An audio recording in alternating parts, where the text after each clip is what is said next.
বাংলাদেশে। এগুলো পাগল না হলে এসব কথা বলে না, তাই না?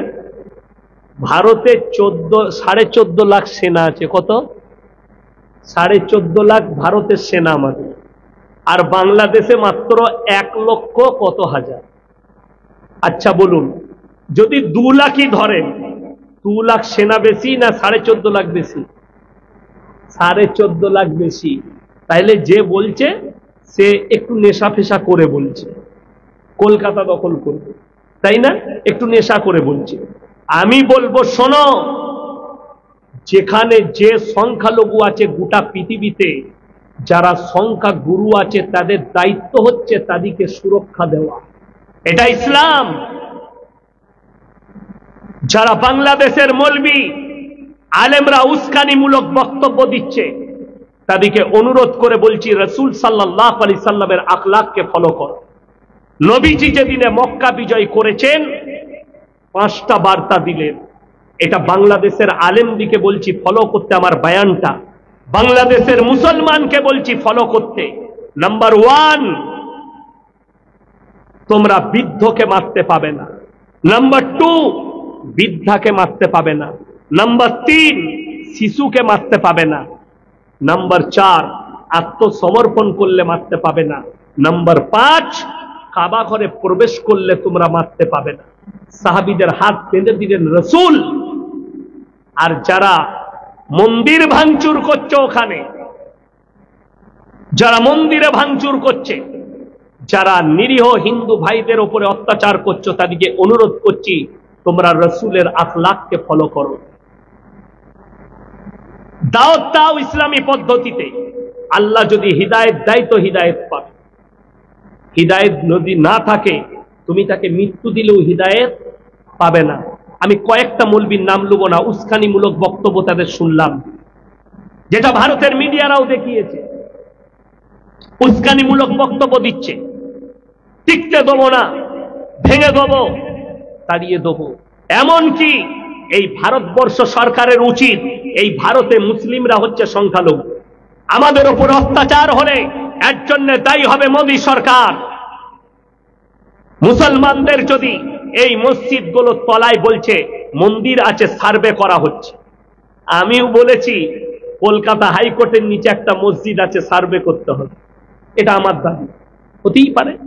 প্রধানমন্ত্রীর ঘরের নিচে মসজিদ বেরুবে, সার্ভে করতে হবে, আমার দাবি।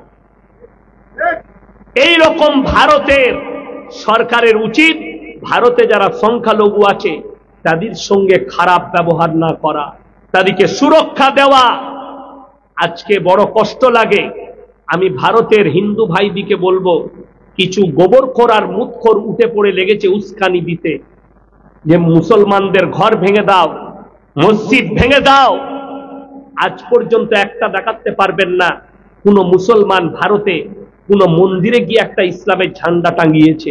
আর আমি হাজারও দেখিয়ে দেব, যখন তারা কোন জুলুস বার করছে, কোন পুজোর কিংবা কোন অনুষ্ঠানের, তারা মসজিদের মিনারে চেপে তারা ঝান্ডা টাঙাচ্ছে, মসজিদের সামনে জয় শ্রীরাম স্লোগান দিচ্ছে।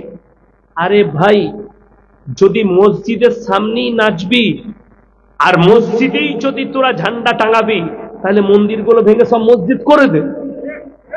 কথাটা বুঝতে পারেননি? আরে মসজিদ তোড় দো, সমস্ত মন্দিরকে ভেঙে দাও আর সব মসজিদ করে দাও, দিয়ে মসজিদের সামনে নাচো আলহামদুলিল্লাহ, কোনো অসুবিধা নাই। তাহলে রাম মন্দির কেন তৈরি করলে? ওখানে বাবরি মসজিদ করতে, সামনে নাচতে। দুঃখ ওইটাই। আরে ভাই, আমরা জলসা করি, আমরাও জুলুস বার করি, করি না? করি না? কলকাতায় অনেকগুলো দল, জমিয়ত থেকে মিটিং হয়েছে, জমিয়তে আহলে হাদিস মিটিং করেছে, ফুরফুরাওয়ালারা মিটিং করেছে। শুনেছেন কোন মন্দিরে ভাঙচুর করেছে? না। শুনেছেন তারা গিয়ে কোন হিন্দু দোকানে ভাঙচুর করেছে? করেনি। অবাক লাগে, দুঃখ লাগছে। অথচ দিল্লিতে দাঁড়িয়ে কিছু গোবরখোর আর মুতখোর আমাদের লেগে বলছে, এই নাজিয়া ইলাই খান বলেছে খেয়ে খেয়ে মোটা হয়েছে। আমি তো হারামের খাইনি, হালালের খাই। আর তুই মদ খাস, ওর দলিল আছে আমার কাছে, প্রমাণ আছে, ইউটিউবে দেখেছি আমি, ফেসবুকে, মদ খাচ্ছে। তো তুই হারামের শরীর, তোর শরীর মোটা হবে কি করে? তোর শরীর সুস্থ হবে কি করে? আল্লাহর কৃপায় হালাল খাবার। আর এই নাজিয়া ইলাই খান, তুই তো গোবর খোর আর মুদ খোর। अल्लाह के कृपा से मैं गोश्तखोर मौलवी, আমি গোশ খাই, গরুর মাংস খাই, বকরির মাংস খাই, দুম্বার মাংস খাই, অসুবিধা নাই, দেশি মুরগি খায়। আর তুই খাস গোবর আর মুখ। গোবর আর মুখ খেলে তোর চেহারাটা, তোর ঠোঁটগুলো, মুখটা একবার আয়নায় দেখবি, বুঝতে পারবি তোকে কিরকম লাগছে। আমি বলবো आईने में जरा चेहरा देख लो और पूरे बंगाल के मुसलमान को, हिंदुस्तान के मुसलमान को हमारा चेहरा दिखा दो, तुमको मूतखोर और गोबरखोर बताएंगे और हमको बोलेंगे ये मौलवी हलाल खाने वाला। বড় কষ্ট লাগে। একটা কুকুরের বাচ্চাও জানে যে আমাকে মুদ খেতে হবে না, আমাকে দুধ খেতে হবে, ঠিক কি না? এই আমাকে কিছুদিন আগে একটা অমুসলিম ছেলে ফোন করেছিল, স্যার আমি আপনার বক্তব্য শুনি, আলহামদুলিল্লাহ খুব ভালো, আল্লাহ তোমাকে হিদায়েত দে। বলছে প্রবলেম একটা আছে। কি প্রশ্ন করব? করো। বলছে আমার প্রশ্ন মৌলী সাহেব একটাই। কি প্রশ্ন? আপনারা গরুর গোশত খান? খায়। গায়ের গোশত খান, আবার গায়ের দুধও খান? আমি বলে হ্যাঁ। বলে আপনারা মায়ের দুধ খান না? আমি বলে হ্যাঁ। বলে মায়ের গোশত কেন খান না? দারুণ প্রশ্ন। আমি বললাম আমি উত্তর দেবো। বলে দেন। আমি টিকতে পারবি তো লাইনে? গালি দিবি না? বলে না স্যার বলুন। আমি বললাম তুমি গোবর খাও? বললে জি। গরুর মুখ খাও? জি। আমি বললাম মায়ের গু আর মুখ খাস না কেন? কথাটা বুঝতে পারেননি তো? সে সঙ্গে সঙ্গে আমাকে গালি দিল কয়েকটা। আমি বললাম ভাই আমার উত্তর নিতে পারবে না, আগেই বললাম। গালি কেন দিচ্ছ? আমি ফোনটা কেটে দিলাম। ফেসবুকে গালি দিচ্ছিল, ব্লক করে দিলাম। আমি বলেই দিলাম যে এমনি আমি গাল খাওয়া লোক, আমার উত্তর নিতে পারবি না, চাপের উত্তর দিল। বড় কষ্ট লাগে, দুঃখ লাগে। এই কিছু পাখান্ডি লোক আমাদের দেশে, এই দেশটা কাজী নজরুল ইসলামের দেশ, এই দেশ নেতাজি সুভাষচন্দ্র বসুর দেশ, এই দেশ হোসেন আহমদ মাদানির দেশ, এই দেশ শাইকুল হিন্দ রহমতুল্লাহ আলাইহির দেশ। এই দেশ গোবর খোরার মুখ খোরের নয়।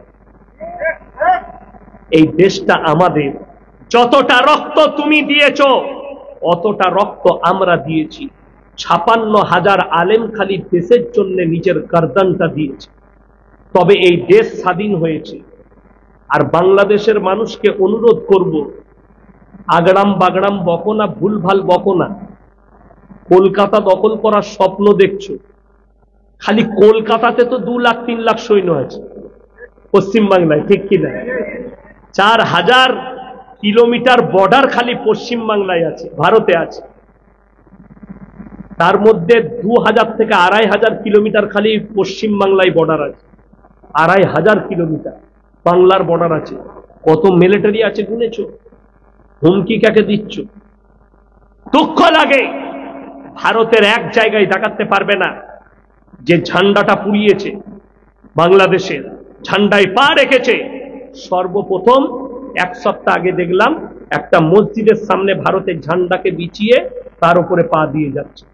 আমি হুঙ্কার দিয়ে বলছি তোমরা এটা ভেবো না আমি হাসিনার বিরুদ্ধে বলেছি বলে যদি মনে করো যে ইয়াসিন সাহেব বাংলাদেশের পক্ষে না। যদি যুদ্ধ করতে হয় আমরা আমাদের দেশকে প্রাণ দিয়ে বাঁচাতে আমরা প্রস্তুত আছি ইনশাআল্লাহ। তাতে চায়নার ওপরে গুলি চালাতে হোক আর পাকিস্তানের ওপরে গুলি চালাতে হোক আর বাংলাদেশের ওপরে, আমরা দেশকে মহব্বত করি, এটা রসুলের আদর্শ। এই দেশ আমাদের, হিন্দুস্তান আমাদের।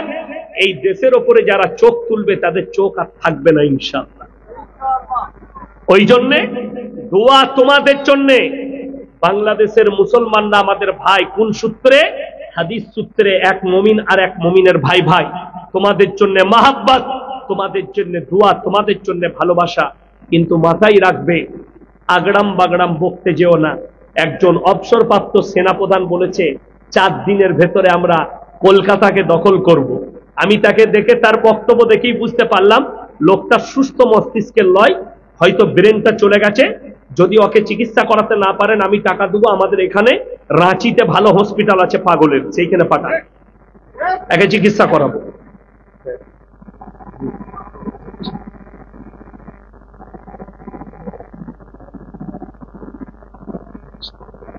আমার ভাই, প্রত্যেকটা ভাই নিয়ত করুন আমরা ইমানের উপরে টিকবো, জোরে বলুন ইনশাআল্লাহ।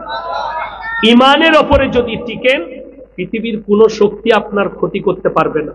হাত তুলে বলুন তো আজ থেকে 5 ওয়াক্তের নামাজি সবাই হব ইনশাআল্লাহ। নামাজ কেউ ছাড়বেন না, যার নামাজ নাই তার মধ্যে ইসলাম নেই। রাসূল সাল্লাল্লাহু আলাইহি সাল্লামের হাদিস, নামাজ ফরজ, নারী পুরুষ কেউ নামাজ ছাড়বেন না, নামাজ অবশ্যই পড়বেন। আজমির শরীফের নিচে শিব মন্দির আছে হিন্দুদের দাবি। হ্যাঁ, আমি বললাম না কিছু লোক আছে গোবরখোর মুতখোর, তারা খালি মন্দির খুঁজে পাচ্ছে। মসজিদের নিচে মাজারের নিচে যে মাজারটা 800 বছর আগেকার, আজমিরে খাজা মঈনুদ্দিন চিশতি রহমতুল্লাহ আলাইহির কবর 800 বছর আগেকার। যদিও আমি মাজারের পক্ষে নয়, আমি মাজার বিরোধী লোক। মাজারে সিজদা করা হারাম, মাজারে চাদর চড়ানো হারাম, মাজারের ভালো মন্দ চাওয়া হারাম। আমার কাছে আমার ফতোয়া দিচ্ছি আমি, এগুলো শরীয়তে জায়েজ নাই। তারপরেও বলছি যদি বলো ওখানে শিব মন্দির আছে, সার্ভে করতে হবে। আমি আবার বলছি আমি প্রধানমন্ত্রীর ঘরের নিচে একটা মসজিদ বার করব। শুধু তাই নয়, আমাকে যদি কেউ 24 ঘন্টা থেকে 48 ঘন্টার জন্য প্রধানমন্ত্রী করে, ভারতের যতগুলো এমএলএ এমপি আছে সবারই ঘরের নিচে একটা করে মসজিদ আমি বার করে দেব। আমি যদি প্রধানমন্ত্রী হয়, সরকার আমার, আমি প্রধানমন্ত্রী, প্রশাসন আমার, লোক আমার, আমি তো সার্ভে করতে আমি তোমার লোক লুব না, আমি আমার 10টা অফিসার তৈরি করব আমার মতো, গিয়ে ওইখানে দেখে এসে বলবি এই এই নিশানাগুলো পেলাম, এটা মসজিদ আছে, কাজ হয়ে গেল। ওই জন্যে দেখুন, যার যা মন যাচ্ছে বকছে। তবে বলে দিই, গোটা পৃথিবীতে গৃহ যুদ্ধ হবে, 20 কোটি মুসলমানের প্রাণ যাবে, এটা লিখে রেখে দেন। এই বাংলাদেশের উস্কানি, পাকিস্তানের উস্কানি, আফগানের উস্কানি গোটা পৃথিবীতে চিঙ্গারি ছড়াবে, গোটা পৃথিবী যুদ্ধ লেপ্টিয়ে যাবে। আর যুদ্ধটা খুব তাড়াতাড়ি হবে কখন? বৈজ্ঞানিকরা গায়ে লাগা কথা, কি বুঝলেন? আমার কথা সবাই সহ্য করতে পারে না, আমি এমনি গাল খাওয়া বক্তা, অনেকজন গাল দেয়, তো এটা আমার জন্য দোয়া, এটা আমি মনে করি। যারা গালি দেয় সেটা দোয়া। চলুন, কোরআনে স্পষ্ট আছে। ইনি যে সুদের বয়ান করছিলেন, এটা ইনার বয়ান নয়, ইনার ব্যক্তিগত কথা নয়, কোরআন এবং হাদিসের রাসূলের কথা। কোরআনে আছে ওয়াহাল্লাল্লাহুল বাইয়া ওয়া হাররামার রিবা, সুদ তোমাদের জন্য হারাম, ব্যবসা তোমাদের জন্য হালাল, ব্যবসা করুন হালাল। নবীজি ব্যবসা করেছেন, সাহাবীরা করেছেন, নবীর বিবি ব্যবসা করেছেন। এর ব্যাখ্যা আমি লাস্টে দেব গিয়ে। ব্যবসা হালাল, ব্যবসার মধ্যে আল্লাহ বরকত রেখেছে। সুদ হারাম, কোরআনে যদি স্পষ্ট হারাম থাকে, সুদ যদি হারাম থাকে স্পষ্ট, এরপর যদি কোনো মুসলমান সুদ খায়, সে আল্লাহর সঙ্গে যুদ্ধ ঘোষণা করলো না করলো না? কোরআনের বিরুদ্ধে আচরণ করলো না করলো না? কেউ যদি জেনে শুনে সুদ খায়, সে মুসলমান রইল কি করে? দেখুন, আপনারা সকলে জানেন প্রত্যেকটা মুসলমান নরনারীর জন্য দ্বীনি শিক্ষা অর্জন করা কি? আপনারা বলুন কি ফরজ? যদি ফরজ হয়, আমি বলে যাচ্ছি গোটা 9 মৌজায় যদি সমীক্ষা করা হয়, 100 জনের মধ্যে 85 জনের কাছে দ্বীনি শিক্ষা নাই। ঠিক বললাম না ভুল বললাম? 85 জন। আমাদের দেশে একটা শিক্ষিতদের বেঈমান কাফেরের তৈরি করা ফতোয়া, আমরা সকলে হাদিস বলে জানি, চলেও আসছে। এটা কিন্তু পুরো ঠান্ডা মাথায় মুসলমান দিকে বেপর্দা করা, নারী দিকে এবং মুসলমান দিকে ধোকায় ফেলা। আপনারা শুনেছেন শিক্ষার জন্য তোমরা চীন দেশে পাড়ি দাও, শুনেছেন না শুনেন? আল্লাহর নবী বলেছেন। এই হাদিসটা যদি এই স্টেজে কোনো মৌলবি বার করে দেখাতে পারে, জীবনে আমি আর সমাজের বুকে বক্তব্য দিই। একটা যদি দেখাতে পারে, এটা হাদিসই নয়, নবীজির বিরুদ্ধে বানানো কথা। চীন দেশে পারি না, মহিলারা শিক্ষা গ্রহণ করবে এমন একটা জায়গায় যেখানে পর্দার ব্যবস্থা থাকবে, নারীদের মর্যাদার ব্যবস্থা থাকবে, পুরুষরা শিক্ষা গ্রহণ করবে। দ্বীনি শিক্ষাকে ফরজ বলা হয়েছে। দ্বীনি শিক্ষা অর্জন করা ফরজ। কতটা ফরজ? মৌলবি হতে হবে? মুসেমপুর মাদ্রাসায় ভর্তি হতে হবে আপনাকে, না সুজাপুরে? না, কোনো মৌলবি বলে নাই যে আপনাকে মুহাদ্দিস হতে হবে, মুকাররির হতে হবে, মুফাসসির হতে হবে। এটা আমরা কেউ বলিনি। অতটা ইলম হাসিল করতে হবে যতটা করলে আপনি হারাম হালাল চিনতে পারবেন, দ্বীন আর বদ্দীন চিনতে পারবেন, শিরক আর বেদাত চিনতে পারবেন, কুফরি চিনতে পারবেন। বেঈমান কাফেররা যে জালটা আপনার উপরে ছুড়ছে, ওই জালটা আপনি দেখতে পাবেন। অতটা পর্যন্ত ইলম হাসিল করা ফরজ। চলুন, দ্বীনি শিক্ষা না থাকলে কতটা খারাপই আসে। বেঈমান কাফেররা কিভাবে বাধা দেয়, কিভাবে মানুষের ব্রেনে আঘাত করে আপনি দেখুন। পশ্চিম বাংলার সব থেকে দামি বালির ঘাট আমার বাড়ির কাছে। কলকাতায় সব থেকে বালির দাম বেশি হচ্ছে সিল্লার ঘাটের বালি, দামোদর নদী, আমার বাড়ির পাশে। 5 থেকে 7 হাজার গাড়ি লোড হয় প্রত্যেক দিন। মুসলিম ছেলে, কয়েক হাজার মুসলিম ছেলে গাড়ি লোড করতে আসে। 24 পরগনা, 24 পরগনা, কলকাতা, হাওড়া, হুগলি, বর্ধমানের ছেলেরা গাড়ি লোড করে নিয়ে যাচ্ছে। যেমনি বেরিয়েছে হাই রোডে উঠেছে, উঠি হোটেলে দাঁড়িয়ে, একটা হোটেলে ঢুকে বলছে প্রথমেই, ভাই মদ দাও। 1 বোতল মদ খেয়ে নিল। এরপরে সে জিজ্ঞেস করছে মুরগির মাংস কষা আর রুটি নিয়ে এসো। হোটেলের কর্মচারী বেচারা মুরগির মাংস কষা আর রুটি এনে দিয়েছে। তখন জিজ্ঞেস করছে মুরগিটা জবাই না কাটা। আমি বললাম হারামখোরকে জুতো করে মার। আপনারা ভেবে দেখুন, যে লোকটা মদ খেলো তার জন্য আর কাটা বাঁচা দেখে লাভ আছে? মদটা হারাম না হালাল? হারাম। কোরআনে আছে স্পর্শ করা হারাম, স্পর্শ করা হারাম।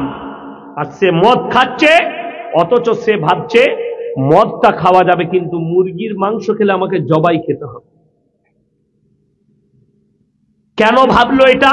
ওর কাছে দ্বীনি শিক্ষা নেই। ও জানে না যে যেমন মদটা হারাম, কাটা মাংসটা হারাম, যেমন কাটাটা হারাম, ওই রকম মদটাও হারাম। এই জ্ঞানটাই তার মধ্যে নেই, এই বিবেকটাই তার মধ্যে নেই। আমার ভাই, যেমন আপনি মনে করেন আমি মসজিদে যাই, ইমাম সাহেব দোয়া করবে, তার সঙ্গে একবার বলে দেবো আমিন, আল্লাহ দোয়া কবুল করে দিন, আমি চেয়ে নেব। তোমার জানা আছে দোয়া কবুলিয়াতের জন্য শর্ত রাখা হয়েছে হালাল খাবার, হালাল রুজি, তবে দোয়া কবুল হবে। আপনি বুঝে গেলেন যে আমাকে জবাই করা মাংস খেতে হবে। আপনি সকালবেলায় উঠে যদি মালদায় যান, টাউনে কোনো হোটেলে যদি খেতে যান, আপনি জিজ্ঞেস করবেন না দাদা মুরগিটা জবাই না কাটা? আপনার জন্য জরুরি, আপনার জন্য ফরজ জিজ্ঞেস করা। এটা আপনার জন্য জরুরি। কেন? মুসলমানের জন্য হালাল খাওয়াটা হচ্ছে শর্ত দোয়া কবুলিয়াতের জন্য আর ঈমানকে রক্ষা করার জন্য। আপনি এটা বুঝে গেলেন। সকালবেলায় উঠে সুজাপুরে গেলেন, রাত্রে ইয়াসিন ভাই এসছিল, বলে গেছে যে তোরা জবাই করা মাংস খাবি। সুজাপুরে গিয়ে সকালবেলায় 1 কিলো মাংস কিনছেন জবাই করা নিচ্ছেন। টাকাটা কিন্তু সুদের টাকা, সেই একই মাল দাঁড়িয়ে গেল। কথা বুঝাতে পারলাম কিছু? টাকা সুদের, মুরগিটা জবাই। সুদের টাকাটা হারাম না হালাল? হারাম। তাইলে জবাই করা মাংস নিলেন, টাকাটা হারাম, তা মালটা আবার কি করে হালাল থেকে গেল? এইটাই বুঝানো যাচ্ছে না মুসলমান। কেন? দ্বীনি শিক্ষা না থাকার কারণে আজকে মুসলমানের কাছে মদ হালাল হয়ে গেছে। বিশ্বাস করুন, আমি গত বছরে 30 না 31 ডিসেম্বর আমি জলসা করেছিলাম ইতাই গয়েশ বাড়িতে, আমার জলসা ছিল। জলসা শেষ করলাম 11:45, 12টাও বাজেনি। আমি গাড়ি স্টার্ট করলাম, 13 মিনিটের মাথায় আমার 4 চাকা গাড়ি গিয়ে কালিয়াচক স্ট্যান্ডে দাঁড়ালো। জাম লেগে আছে, 4-5টা গাড়ি দাঁড়িয়ে আছে।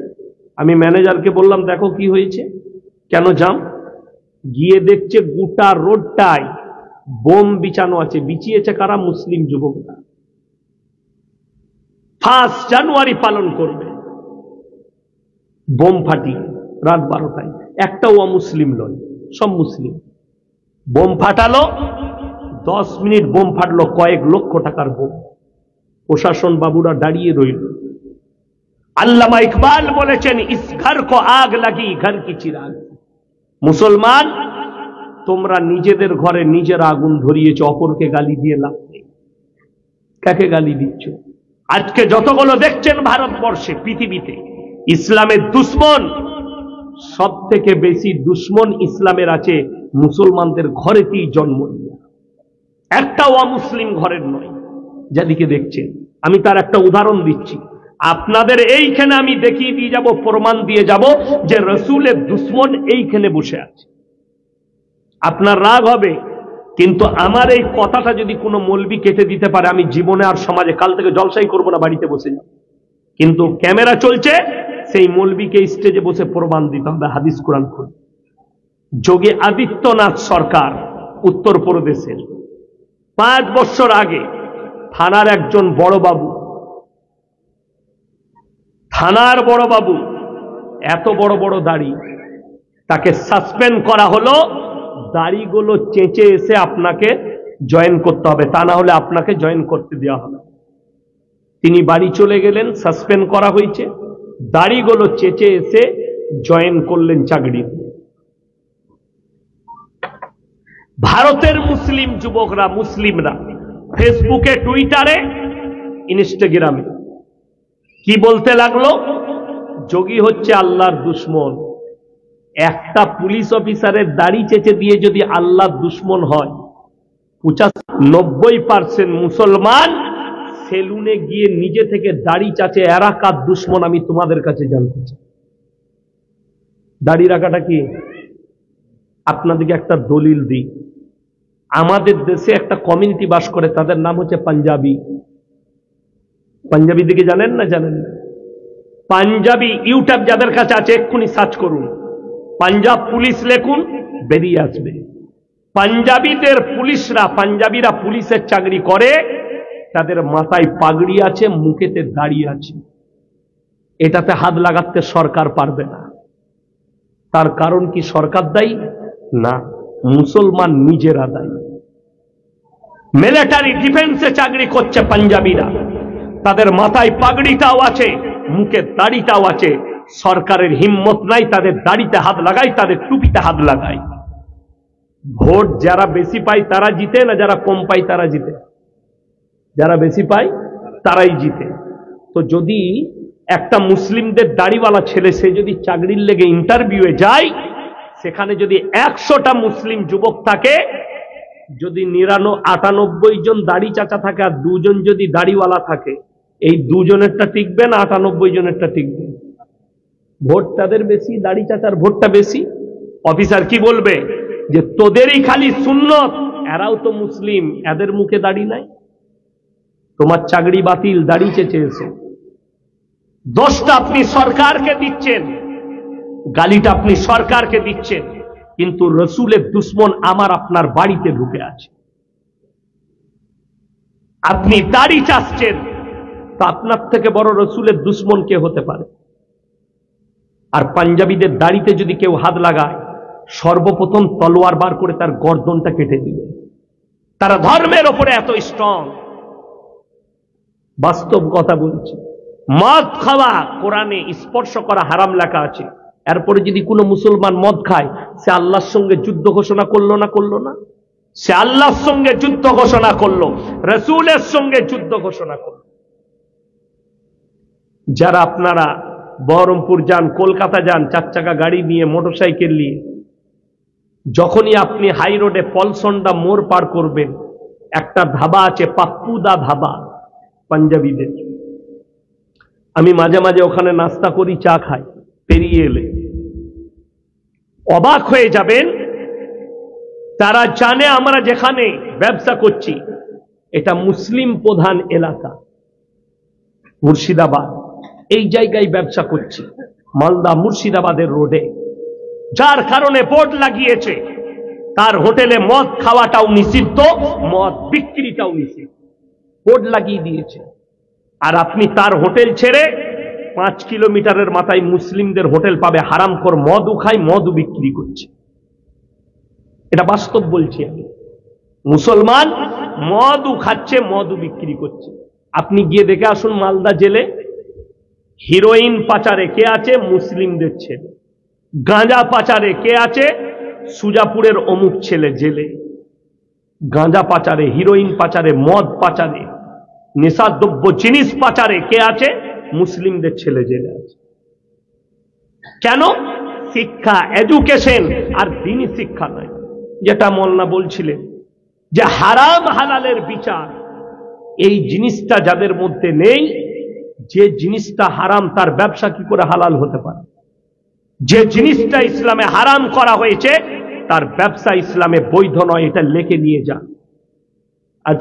কালকে আমাকে প্রশ্ন দিয়েছিল, এলআইসি যারা করেছে তার পয়সাটা কি হবে? এলআইসি থেকে যে সুদটা পাওয়া গেছে ওটা ব্যবহারই করা যাবে না, হারাম। ব্যাংকের সুদ হারাম। এরপর যদি বলেন এই আপনাদের পাশে ঝাড়খণ্ডের একজন মূর্খ বক্তা জাহাঙ্গীর নাকি নাম, জিলাপি হুজুর, ফতোয়া দিয়েছে ব্যাংকের সুদটা খাওয়া যাবে। আমি বললাম ও সুদখোর মৌলবি, সুদ খেয়ে মৌলবি পাস করেছে, কিন্তু আমাদের কাছে ফতোয়া নিলে ব্যাংকের সুদটাও চলবে না। যদি বলেন ওটা কি করব, সরকারকে ছেড়ে দেবো? না, সুদের টাকাটা তুলে নিয়ে গ্রামে রাস্তা হচ্ছে ওইখানে বিছিয়ে দে। ও প্রস্রাব পায়খানা হচ্ছে, এলে এই টাকাটা লাগিয়ে দে।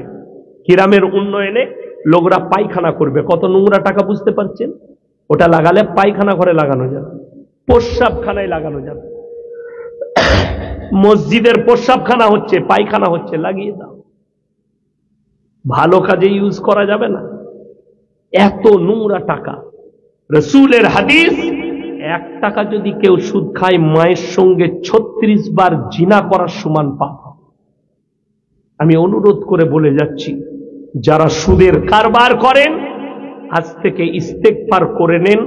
কাল থেকে আলু বিক্রি করবেন, 500 টাকা আলু কিনে বিক্রি করে যদি 200 টাকা রোজগার করেন, আল্লাহর কসম হালাল পয়সা। ডাল আলু খাবেন হালাল। আপনারা কি মনে করেন যার টাকা বেশি সে ভালো মন্দ খায়, খেতে পায়? যার টাকা বেশি আছে সে বেশি ভালো মন্দ খায়? ভুল কথা,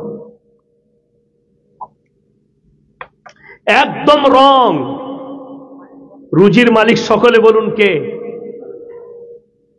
রুজির মালিক যদি আল্লাহ হয় তাহলে মুসলমান, আপনি বলুন লটারির টিকিট হারাম না হালাল? আচ্ছা, মুসলমান লটারি কাটে না কাটে না? আপনাকে আমি সুজাপুরে দেখিয়ে দেবো, লটারি মুসলমান কাটছে, বিক্রিও মুসলমান করছে। ঠিক বললাম না ভুল বললাম? চলুন কালিয়াচকে আর সুজাপুরে মুসলমান লটারি কাটছে, লটারি বিক্রি করছে। এই যারা লটারি কাটে কেন হারাম বলে দিই। লটারিটা মারাত্মক হারাম। কেন? আচ্ছা, লটারি যদি হালাল হতো, আমাদের সমাজে সব থেকে কম বেতন কার? কথা বলে না? ইমামদের। তো আমরা আগে কাটতাম তো, হালাল হলে। মৌলবীরা কাটতাম না, আমরা আগে কাটতাম। কেন হারাম বলে দিই। আপনি যদি হাওড়া যান, ইন্টারসিটি এক্সপ্রেসে যান, আর যে গাড়িতে যাবেন যান, 1 নম্বর গেটে বেরুলে দেখবেন গণককার, জ্যোতিষীকে যারা হাত দেখায় তাদের ঈমান ধ্বংস হয়ে যাবে। আল্লাহ ছাড়া ভবিষ্যৎ কেউ জানে? জানে না। কিন্তু তারা ভবিষ্যৎ বলে হাত দেখে, জ্যোতিষীরা মাথায় তেল লাগিয়ে ছিঁড়া চট বিছিয়ে বসে আছে হাওড়া স্টেশন।